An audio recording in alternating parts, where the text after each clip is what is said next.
Day 7, we're a bit late today, so it's going to rain, so we're not going to put the roof on. What we're going to do, we're going to run around and put our noggins in all the way around. We're going to wrap the rest of the building with a breathable membrane and put on the slate battens which will carry the cedar cladding. That should see us right for the rest of the day, and then tomorrow we'll put the roof on when it's not going to rain. So we've put us full row of noggins in. We started late today and there was forecast rain, so we've not managed to do the roof, but we'll do that tomorrow. Like I said, they're not building these right. They're putting them at 600 centres, we're putting them at 400 centres, and we're putting a row of noggins in the way it should be. It's absolutely solid, never going to budge. So the right construction is this. We put our timbers in the corner there, which will carry the plaster boards. If you're watching this on YouTube, that's what you need to be doing. So obviously the frames overlap there, so we put another timber in there, which will then carry the end of the plasterboard. What we've done here, as I said we were going to do yesterday, we've put some joist hangers on upside down because we've got our steel there.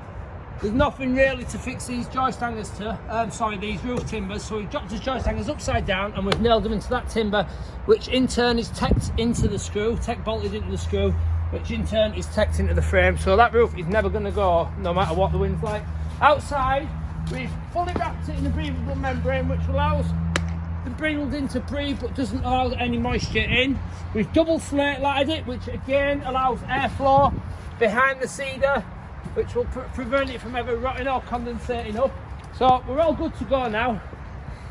What we're going to do tomorrow, if the weather holds, we're going to get the roof on, get the rubber on, and then we'll tack that round, and then we'll start insulating the walls, and then we'll jump onto electrics and things like that as well.